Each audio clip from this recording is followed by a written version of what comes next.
Good morning students, welcome to the Nilesh academy. आज जो है हम एनसीईआरटी हिस्ट्री क्लास 7 चैप्टर 7 जनजातियां खानाबदोश और एक जगह बसे हुए समुदाय को हम चर्चा करने वाले हैं, जो कि आप सभी स्टूडेंटों के लिए बहुत इंपॉर्टेंट रोल प्ले करने वाला है। तो इस वीडियो को आप लोग अंत तक जरूर देखें और जिन स्टूडेंटों ने मेरा चैनल सब्सक्राइब नहीं करा है वो प्लीज इस चैनल को सब्सक्राइब प्लस बेल आइकन दबाना ना भूलें। ठीक है, तो चलते हैं, हम इस चैप्टर को स्टार्ट करते हैं, जो कि है आपका चैप्टर 7 जनजातियां खानाबदोश और एक जगह बसे हुए समुदाय को। तो आप देखे होंगे कि यदि हिस्ट्री की यदि हम बात करें, ठीक है, या अतीत की हम बात करें, तो आप देखेंगे कि उसमें राजनीतिक, सामाजिक, आर्थिक कई सारे आपको परिवर्तन देखने को मिलते हैं। लेकिन क्या होता है कि जो सामाजिक परिवर्तन की यदि हम बात करें तो सामाजिक परिवर्तन सब जगह एक जैसा परिवर्तन नहीं हुआ था, या मैं बोलूं कि सभी क्षेत्रों में सामाजिक परिवर्तन की यदि हम बात करें तो एक जगह जैसे परिवर्तन नहीं हुए। कहीं पर जो थे वो सामाजिक परिवर्तन हुए या कहीं पर सामाजिक परिवर्तन नहीं हुए।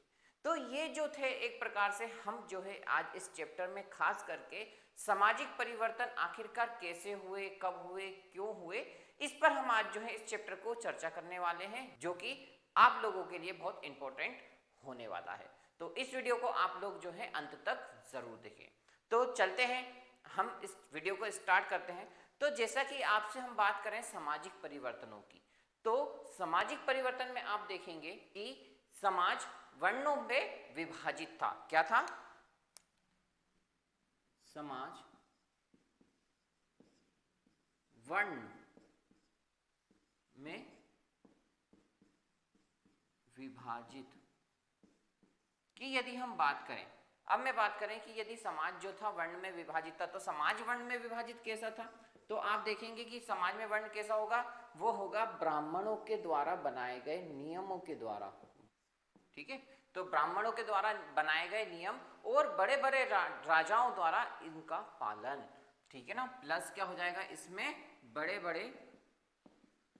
बड़े राजाओं द्वारा स्वीकार, जिसे हम बोले, या जिनका हम पालन करें।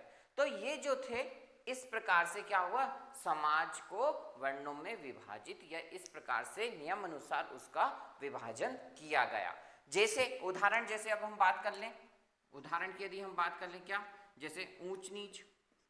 ठीक है, सेकंड क्या हो जाएगा आपको, अमीर गरीब और गरीब। तो इस प्रकार से आप देखेंगे कि आखिरकार किस प्रकार से हमारा जो समाज था वो कैसे विभाजित था। ठीक, तो अब हम देखेंगे बड़े शहरों से पड़े जनजाति समाज के बारे में। तो आप यहाँ पर देखेंगे क्या होगा कि ये जो जनजाति समाज होंगे वो क्या करेंगे, या मैं बोलूं कि जनजाति क्या होंगे, तो आप यहाँ पर देखेंगे कि वे लोग जो क्या करेंगे, ब्राह्मणों द्वारा बनाए गए नियमों का या कर्म कांडों का पालन नहीं करेंगे और ना ही वो किसी असामान्य वर्गों में विभाजित होंगे। ठीक है ना, ना ही उनमें यानी कि असमानताएं होंगी। तो इस प्रकार के जो लोग होंगे उन्हें बोला जाएगा जनजाति, या इस प्रकार के जो समूह के जो लोग होंगे उन्हें जनजाति कहा जाएगा। ठीक है, तो इसको हम लिख लेते हैं। तो क्या हो जाएगा, ब्राह्मणों द्वारा बनाए गए नियम और कर्मकांडों को नहीं मानते थे। ठीक है ना, और क्या हो जाएगा, सेकंड पॉइंट क्या हो जाएगा कि ना ही वे कोई असमान वर्गों में विभाजित थे। ऐसे समाजों को क्या बोला, ऐसे समाजों को क्या बोलेंगे, जनजाति। ऐसे समाजों को जनजाति कहा गया। ठीक है ना, तो जनजाति से आप क्या समझेंगे कि ब्राह्मणों द्वारा जो भी बनाए गए जो भी नियम थे और वो या तो नियम को भी नहीं मानते थे और कर्मकांड जो भी उनके द्वारा बताया जाता था ना ही वो इस पर नियमों को लागू किया करते थे अपनी जनजातियों पर। ठीक है, और उनमें कोई भी जैसे छुआछूत हो गई, ऊंच नीच हो गई, अमीर गरीब हो गई, अमीर गरीब हो गए, इस प्रकार की कोई भी असमान वर्गों में विभाजन नहीं था। तो ऐसे समाजों को उन्होंने बोला जनजातीय कहा गया। अब ये जो थे जनजाति, इनको हम देख लेते हैं कि आखिरकार ये जनजाति कैसे रहते थे, कैसे अपना जीवन यापन करते थे, या कहाँ निवास करते थे और क्या क्या कार्य करते थे। तो पहले हम जो है इनको देख लेते हैं। आखिरकार ये जो जनजाति होती हैं, क्या है, जनजातीय जो थे, इनके पास क्या होता था, या क्या होते, कहाँ रहते थे, क्या करते थे जीवन यापन के लिए। ठीक है, तो पहले हम यदि एक बहुत इंपॉर्टेंट बात करें, ठीक है ना, एक बहुत आईएमपी है आप लोगों के लिए, ठीक है ना, ताकि आप क्या करेंगे, इसको अच्छे से समझ पाएंगे भविष्य में कि आखिरकार जनजाति क्या है। या मैं बोलूं कि आप जो है बहुत अच्छे से आपको समझ में आएगा कि आखिरकार ये जो जनजाति है ये क्यों इंपॉर्टेंट है। तो क्यों, क्योंकि क्या होता था, ये जो जनजाति होते थे इनके पास कोई लिखित दस्तावेज नहीं होता था, अपना द्वारा लिखा गया कोई लिखित दस्तावेज नहीं होता था। क्यों, क्योंकि ये बहुत कम ही शिक्षित वर्ग में होते थे उस समय, यदि हम हिस्ट्री की बात करें। और इनके पास ऐसा कोई भूमि के लिए, या इनकी जो भूमि होती थी, ऐसा इनके पास कोई भी, या जाति के विशेष लेके कोई भी लिखित दस्तावेज नहीं होता था, जो कि ये बहुत इंपॉर्टेंट पॉइंट है इनके लिए। लिखित दस्तावेज नहीं होते थे या नहीं रखते थे, ठीक है ना, बहुत इंपॉर्टेंट पॉइंट है ये कि लिखित दस्तावेज ये बिल्कुल नहीं रखते थे अपने पास जनजाति के। अब यदि मैं बोलूं कि ये जीविकोपार्जन के लिए या जीने के लिए ये क्या करते थे, ठीक है ना, तो इसको हम लिखेंगे क्या, जीविकोपार्जन या रहने के लिए क्या करते थे। तो ये रहने या खाने के लिए क्या करते थे, ये तो पहली चीज क्या करेंगे, खेती करेंगे, या फिर खेती के बाद संग्रहक, ठीक है, संग्रहक करेंगे, या फिर शिकार करेंगे, ठीक है ना, शिकार करेंगे, और क्या करेंगे, और पशुपालन, पशुपालन। ये चार प्रकार से अपने जीवन यापन के लिए ये कार्य करेंगे, खेती, संग्रह, शिकार और पशुपालन। ये प्रकार से ये अपना जीवन यापन करेंगे, कौन, जनजातीय व्यक्ति या समाज। अब इनकी बात करें कि आखिरकार ये निवास या रहेंगे कहां पर, सेकंड पॉइंट क्या हो जाएगा, निवास। तो ये निवास कहां करेंगे, ऑब्वियसली बात है जंगलों में, क्या हो जाएगा, जंगलों में, जंगलों और पहाड़ों पर, और कहां करेंगे, रेगिस्तान में, और कहां करेंगे, दुर्गम जगह पर। ठीक है, तो ये लोग जो थे निवास कहां करेंगे, जंगलों, पहाड़ों, रेगिस्तान या दुर्गम जगहों पर इनका निवास स्थान रहेगा। अब ये निवास स्थान तो रहेगा, तो ये क्या करेंगे कि ये जो जनजाति के जो लोग होंगे, अलग अलग प्रदेशों में अलग अलग प्रकार की जनजातियां होंगी और अलग अलग प्रकार से वो उनके सामाजिक परिवर्तन होंगे। तो चलते हैं अब जो है हम स्टेट वाइज जो जनजातियां हैं वो लिख लेते हैं कि आखिरकार किस स्टेट में कौन सी जनजातियां और कहां पर पाई जाती है। तो कहां पर पाई जाती हैं ये तो हमने डिस्कस कर लिया है। अब हम देख लेते हैं कि कौन से स्टेट में कौन कौन सी जनजातियां पाई जाती हैं। तो वन बाय वन हम लिखने वाले हैं। तो सबसे पहले अब हम देख लेते हैं, फर्स्ट हम देख लेते हैं पंजाब। तो अब हम सबसे पहले देख लेते हैं कि आखिरकार पंजाब में कौन कौन सी जनजातियां पाई जाती हैं। तो पंजाब में आप देखेंगे, पंजाब में जैसे कि खोकर, गक्खर, भोट, स्वांगला जो थी, ये आपको पंजाब में जनजातियां पाई जाती हैं। वहीं पर यदि हम बात करें हिमाचल प्रदेश में, हिमाचल प्रदेश में आपको गड्डी, गुज्जर, लाहौल और लांबा जैसी आपको जनजातियां देखने को मिलती हैं। वहीं यदि हम उत्तर पूर्वी की बात करें तो उत्तर पूर्वी यानी कि नॉर्थ साइड आपको जैसे आपको नागा, अहोम, कुकी और खासी भी आपको जनजातियां देखने को मिलती है।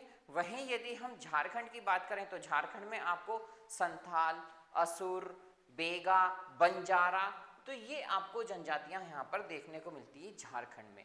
वहीं यदि हम बात करें पश्चिम बंगाल की, पश्चिम बंगाल में जैसे कि बिरसा मुंडा जो थे वो आपको वहां पर देखने को मिलती है।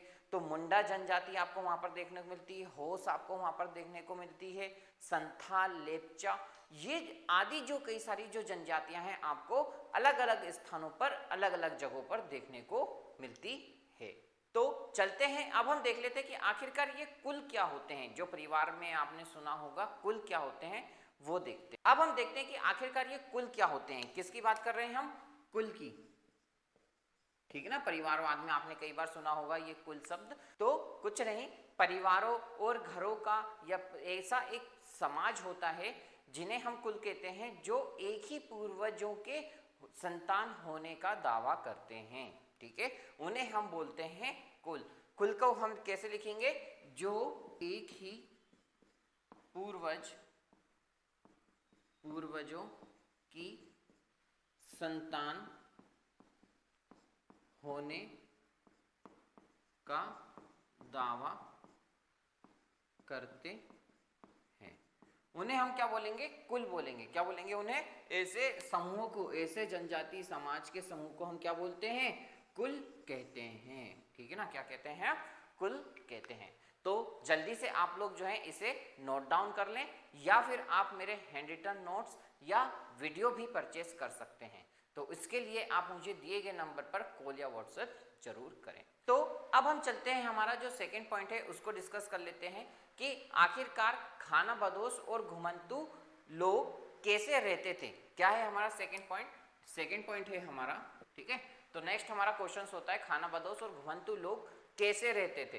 तो इसको आप देखेंगे कि यदि हम पहली पॉइंट की बात कर लेते हैं खानाबदोश, तो खानाबदोश क्या करेंगे कि ये जो लोग रहेंगे ये अपने जानवरों के साथ, अपने जानवरों के साथ, ठीक है, अपने जानवरों के साथ घूमते रहते थे। कौन? खानाबदोश। और जीवन यापन के लिए या जीवन के लिए पशुओं के उत्पादन पर ही निर्भर होता था। तो यदि हम निर्भरता की बात करें, किसकी? निर्भर की यदि हम बात करें, तो ये जो खानाबदोश होंगे, ठीक, तो खानाबदोश क्या करेंगे? ये जो रहेंगे दूध और पशु उत्पाद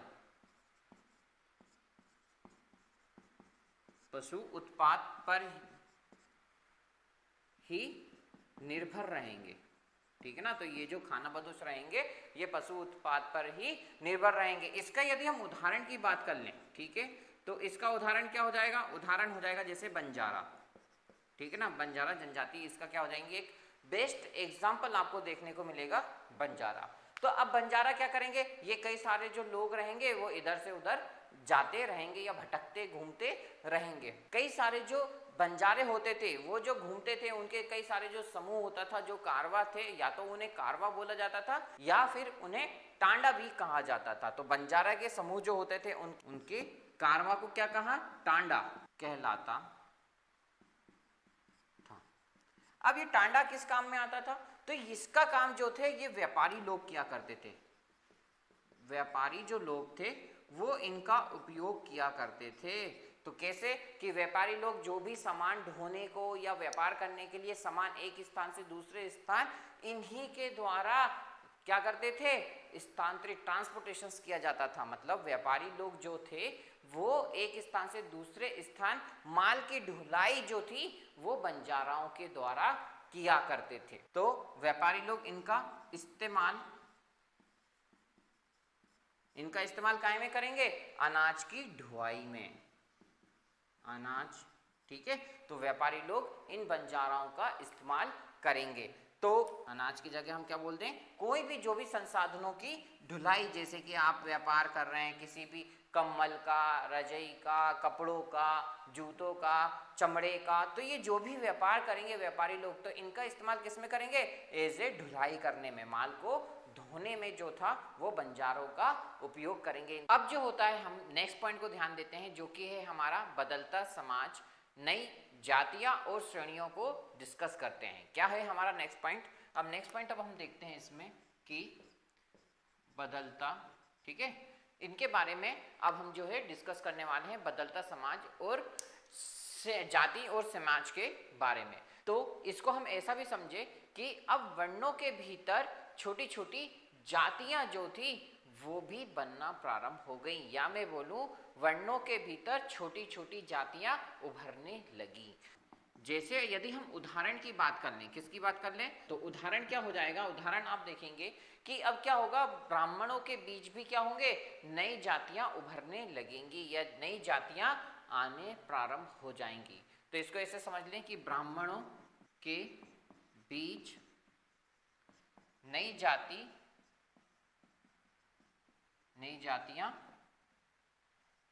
आने लगी, ठीक है ना। तो अब ब्राह्मणों के बीच क्या हो गई, नई जातियां आने लगी। अब ये नई जातियां कौन कौन सी होंगी, तो आप इसमें अब देखेंगे कि क्या होगा कि कई सारी जो जातियां होंगी, जो समाज के कई सारे जो समूह होंगे, अब उन्हें एक प्रकार से एक जाति के अंतर्गत इन्वॉल्व कर लिया जाएगा या एक जाति के अंतर्गत आ जाएंगे, ठीक है। तो कई सारे जो नए समाज रहेंगे, नई जाति रहेंगे, वो वर्णों में विभक्त ना होकर किसमें विभक्त होने लग जाएंगे, जातियों में विभक्त होने लग जाएंगे। इसका बेस्ट एग्जाम्पल आप देख लें कि इसका यदि हम उदाहरण देखें, जो नई जातियों में आ जाएंगे, शिल्पियों, क्या हो जाएंगे, शिल्पियों, ठीक है।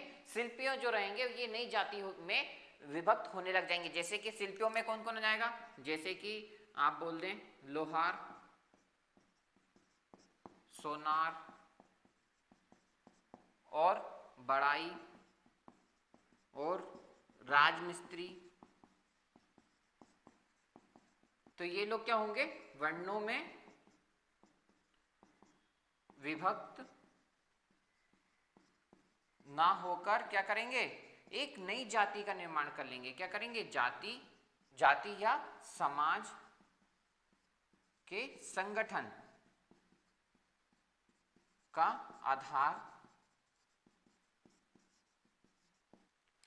जातियां जो रहेंगी अब ये क्या करेंगे, वर्णों में विभक्त नहीं होंगे। जैसे कि सोनार, लोहार, ये क्या करेंगे, ये एक प्रकार से सामाजिक समूह की बात करें तो वो एक प्रकार से क्या हो जाएंगे, सामाजिक समूह का संगठन बना लेंगे, या फिर जिन्हें हम जातियां बोलेंगे। तो अब ये लोग क्या करेंगे, अब ये वर्णों में विभक्त होना बंद कर देंगे और संगठन और समाज के आधार पर ये किस में विभक्त हो जाएंगे, ये जातियों में विभक्त हो जाएंगे, ठीक है। तो ये इसके बेस्ट एग्जाम्पल आपको देखने को मिलेंगे, जैसे लोहार, सोनार, ठीक है ना, बढ़ाई या राजमिस्त्री। तो ये लोग अब क्या होंगे, वर्णों में विभक्त होना बंद हो जाएंगे और एक नई जाति या नई श्रेणी का जो रहेंगे संगठन बनाएंगे या उसकी आधारशिला का निर्माण करेंगे। तो आप लोग जो है इसको जल्दी से नोट डाउन कर लें। तो चलते हैं अब हम जो है नेक्स्ट पॉइंट को डिस्कस कर लेते हैं, वो है नजदीक से एक नजर। क्या है हमारा नेक्स्ट पॉइंट, अब इसमें हमें क्या पढ़ना है, एक अहोम पढ़ना है और एक गोंड को पढ़ना है। तो गोंड लोगों को पढ़ना है, इसलिए हम पहले क्या पढ़ लेते हैं, गोंड, कि आखिरकार ये गोंड क्या होते थे। तो ये जो गोंड होते थे ये कहाँ रहते थे, इनके वन प्रदेशों को क्या कहा जाता था, तो ये जो गोंड थे वो एक प्रकार से वन प्रदेशों में रहा करते थे और इन वन प्रदेश को, गोंड के वन प्रदेश को गोंडवाना कहा जाता था। क्या कहा जाता था, गोंडवाना, ठीक है, क्या कहा जाता था, गोंडवाना। अब ये जो गोंडवाना जो थे, अब इसमें क्या होंगे, ये छोटे छोटे राज्यों से गढ़ में इस प्रकार से इनका बटा होगा। डेट मीन्स ये अगर इनको बांटे तो ये छोटे छोटे कुलों में बटे होंगे, ठीक है ना। बटे की यदि हम बात करें कि कहाँ बटे होंगे, तो ये छोटे छोटे कुलों में बटे रहते हैं, कौन, गोंड वाले। वहीं यदि हम इनके राज्यों का प्रशासनिक व्यवस्था देखी जाए, प्रशासनिक व्यवस्था देखें, यदि इनकी प्रशासनिक व्यवस्था देखें राज्यों की, तो इनकी प्रशासनिक व्यवस्था कैसी रहेगी, वो रहेगी केंद्रीकरण या केंद्रीकृत, जिसे मैं बोल दूं, इनकी ये व्यवस्था रहेगी कैसी, प्रशासनिक की। भैया जो रहेगा प्रशासन कैसे चलेगा, एक केंद्र के द्वारा चलाया जाएगा। अब यहाँ पे जो गौण होंगे ये राज्य जो रहेंगे, क्या रहेंगे, राज्य छोटे छोटे गणों में विभाजित होंगे, गणों में विभाजित, ठीक है। राज्य जो रहेंगे गणों में विभाजित होंगे। तो हम बात करें कि हर गणों का नियंत्रण कौन करेगा, तो हर गणों का नियंत्रण कौन करेगा, ये जो गौण समाज रहेगी, क्या रहेगी, गौण जो रहेंगे, ठीक है ना। तो गौण के जो कुल के लोग रहेंगे वो क्या करेंगे, हर गणों का नियंत्रण करेंगे। ये जो कुल के लोग रहेंगे वो हर गणों का क्या करेंगे, नियंत्रण करना प्रारंभ कर देंगे। तो आपको समझ में आए उनकी प्रशासनिक व्यवस्था कैसी रहेगी, तो उनकी प्रशासनिक व्यवस्था जो रहेगी वो रहेगी केंद्रीकृत, और राज्य जो रहेंगे गणों में, छोटे छोटे गणों में विभक्त होंगे। और इन गणों का नियंत्रण कौन करेगा, तो ये जो गौण जो रहेंगे, गौण के जो कुल परिवार में जो रहेंगे वो इन गणों का नियंत्रण किया करेंगे। अब हम बात कर लेते हैं इनकी आखिर खेती कैसे होती थी या खेती कैसे किया करते थे। किसके बारे में हम बात कर लें, खेती के बारे में। कृषि करते थे, कैसे करते थे, स्थानांतरित कृषि। और इसी खेती को हम क्या बोलते हैं, आपको नाम याद होगा, इसी को हम बोलते हैं झूम खेती। क्या बोलते हैं, झूम खेती, ठीक है ना, स्थानांतरित बोल दूं या झूम खेती बोल दूं तो अलग अलग जगह पे इसके अलग अलग नाम होते हैं। फिलहाल फिर भी मैं आपको बता देता हूं आखिरकार स्थानांतरीय खेती कृषि बोलते हैं या झूम खेती क्या होती है। तो कुछ नहीं, जैसे कि आपने कई सारे वन प्रदेश देखे होंगे, वन प्रदेश देखे होंगे, तो उनमें क्या करते हैं ये लोग, वहाँ के जो जंगल होते हैं, झाड़ियाँ जो होते हैं, पेड़ पौधे होते हैं, उनको काटकर उनमें आग लगा देते हैं। ठीक, तो वो जो जब जलकर ठंडे होकर उनकी जब राख बन जाती है तो इस राख में ये लोग क्या करते हैं, इसमें बीज बो देते हैं। अब जैसे ही बीज बो देते हैं फसल का निर्माण हो जाता है। तो इस प्रकार से जो खेती का निर्माण किया जाता है उस खेती को बोलते हैं स्थानांतरित कृषि या झूम खेती कहा जाता है। फिर कुछ समय बाद जब वो भूमि जो रहती है उपजाऊ युक्त नहीं होती है तो ये फिर अगले वन प्रदेश की ओर बढ़ जाते हैं या अग्रसर हो जाते हैं। इस प्रकार से ये कृषि की जाती है जिसे बोला जाता है झूम खेती या स्थानांतरित कृषि बोली जाती है। तो चलते हैं अब हम एक एग्जाम्पल को देख लेते हैं जो कि गोंड समाज के जो गढ़ हमने अभी तक पढ़े हैं उन गढ़ों का एक एग्जाम्पल देख लेते हैं। तो उन गढ़ों में से एक था गढ़ कांटगा, ठीक है। इस गढ़ को हम डिस्कस कर लेते हैं कि आखिरकार क्या होते हैं गढ़, जो कि मैंने आपको बताया था कि अभी थोड़ी देर पहले कि आखिरकार ये जो गढ़ थे इन पे किसका नियंत्रण होता था, तो गोंड क्या है, गोंड राजाओं के या गोंड कुलों के जो व्यक्ति थे उनका नियंत्रण होता था इन गढ़ों का। इन गढ़ों में से एक है गढ़ कांटगा जिनका हम अभी डिस्कशंस करने वाले हैं। तो गढ़ कांटगा जो था इसको हम डिस्कस कर लेते हैं। इसके अब जो राजा होगा क्या होगा, राजा कौन होगा, ऑब्वियसली बात है गोंड का, कौन होगा, गोंड समाज का राजा होगा। तो अब ये जो गोंड राजा होगा इसका क्या नाम रहेगा, तो इसका नाम रहेगा अमनदास। क्या रहेगा, अमनदास, ठीक है। तो ये राजा रहेंगे कहां से, गढ़कांटका का। तो अब आप देखेंगे कि आखिरकार अकबरनामा जो था उसमें खुद उल्लेख है कि ये गढ़कांटगा में क्या थे, ये जो गोंड राज्य था इसमें कम से कम 70,000 गांव थे। इसके अंतर्गत कितने आते थे गढ़कांटगा के, ये अकबरनामा में उल्लेख किया गया है। और अकबरनामा किसके द्वारा लिखा गया है, अबुल फजल के द्वारा, जो कि अकबर का मित्र और दरबारी था, ठीक है। तो अकबरनामा जो था उसमें उल्लेख है किसके अंतर्गत कितने आएंगे, 70,000 गांव आएंगे। तो आप देख रहे हो उसका राजा कौन कहलाएगा, गोंड राजा, वो कहलाएगा अमनदास, ठीक। अब ये जो अमनदास होगा, इस अमनदास के यदि हम पुत्र की बात कर ले रहे हैं, किसकी पुत्र की, तो इसके पुत्र का नाम रहेगा दलपत, ठीक है। इसके पुत्र का नाम हो गया दलपत। अब ये जो अमनदास रहेगा, अमनदास जो गद्दी पे बैठेगा, ये किस की उपाधि का क्या नाम रहेगा, वो रहेगा संग्राम शाह। क्या रहेगा, संग्राम शाह, ठीक है ना। इस उपाधि से वो बैठेंगे। इसके पुत्र का नाम रहेगा दलपत और इसकी पत्नी का नाम क्या रहेगा, यदि हम इसकी पत्नी की बात कर लें तो इसकी पत्नी का नाम क्या रहेगा, तो रहेगा दुर्गावती। अब ये यदि हम दुर्गावती की बात करें कि ये जो राजकुमारी दुर्गावती रहेगी, कौन, राजकुमारी, राजकुमारी ये जो दुर्गावती है वो किसकी पुत्री रहेगी, तो वो रहेगी क्या, पुत्री की यदि हम बात करें किसकी पुत्री रहेगी, तो वो यदि हम बात करें तो ये वो महोबा की, महोबा जो है क्या, चंदेल, महोबा के चंदेल, ठीक है ना। महोबा के चंदेल राजा जो थे, कौन, सालवाहन, ठीक है ना, उनकी पुत्री रहेगी कौन, रानी दुर्गावती, ठीक है ना, रानी दुर्गावती। और इन दोनों की बात करें जैसे कि दलपत और दुर्गावती, इनका एक पुत्र होगा, क्या होगा, एक पुत्र होगा। इस पुत्र का नाम रहेगा वीर नारायण।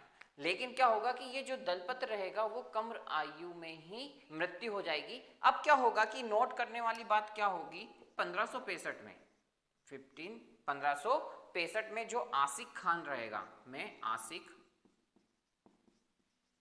खान, ठीक है, 1565 में आसिक खान क्या करेगा, आसिक खान के नेतृत्व में मुगल सेना हमला कर देगी, ठीक है ना। मुगल सेना हमला कर देगी किस पे, ये गढ़ कांडकाप के, ठीक है ना। तो अब क्या हुआ, कमरूम में दलपत तो शांत हो गया, तो क्या होगा कि दुर्गावती से युद्ध होगा। किससे युद्ध होगा, दुर्गावती से युद्ध होगा। तो दुर्गावती क्या करेगी, समर्पण के बजाय ये क्या करेगी, मर जाना बेहतर समझेगी।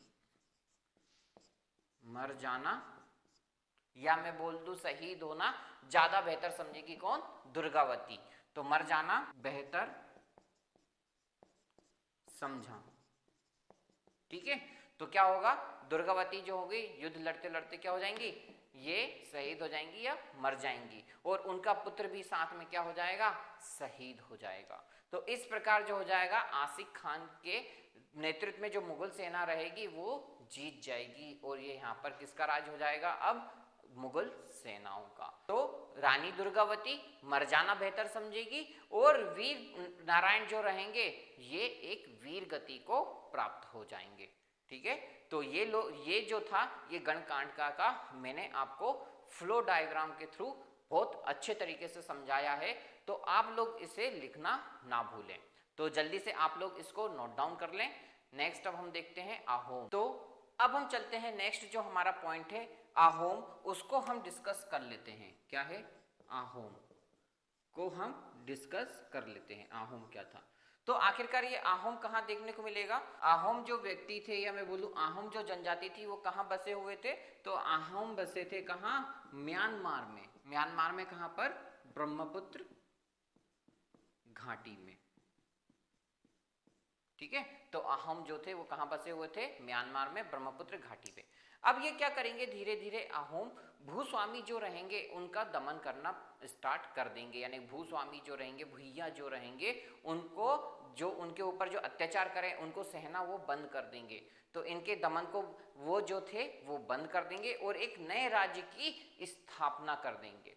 अब नए राज्य की स्थापना तो कर देंगे, अब आप ही हो यदि नए राज्य की स्थापना कर रहे हो और अपना एरिया यदि बढ़ाना है, तो आप क्या करेंगे, दूसरे जातियां या दूसरे क्षेत्र को आप अपने राज्य में मिलाना प्रारंभ कर देंगे। तो ठीक इसी प्रकार अहोम भी क्या करेंगे, नई नई जातियों को अपने अंतर्गत मिलाना प्रारंभ कर देंगे।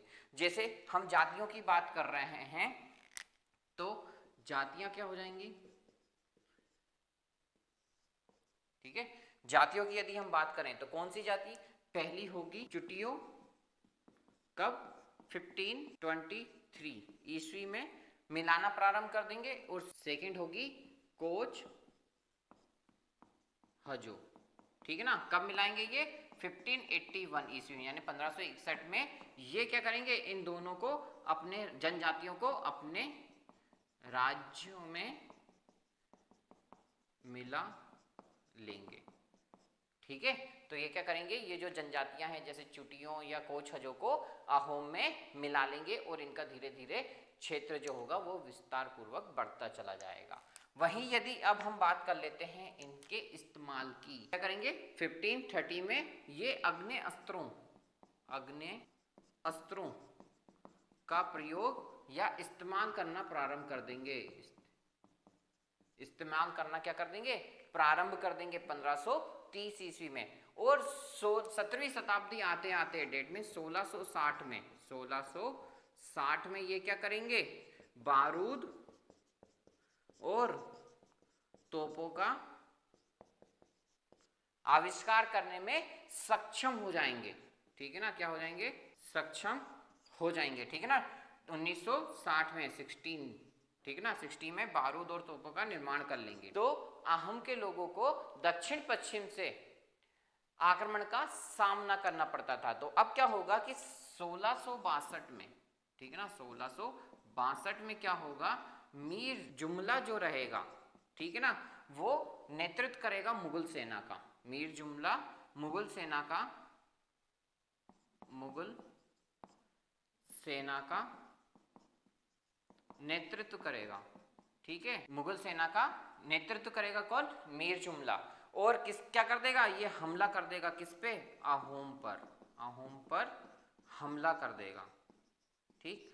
तो अब क्या होगा कि 1962 में क्या करेंगे, ये मीर जुमला की जो सेना है वो क्या हो जाएगी, जीत जाएगी, और अहोम जो रहेगा वो क्या हो जाएंगे, पराजित हो जाएंगे, ठीक है। तो इस प्रकार से क्या होगा, अहोम भी जो हो जाएगा वो पतन की ओर अग्रसर हो जाएंगे, और या मैं बोल दूं मुगल सेना पर अहोम का कब्जा हो जाएगा।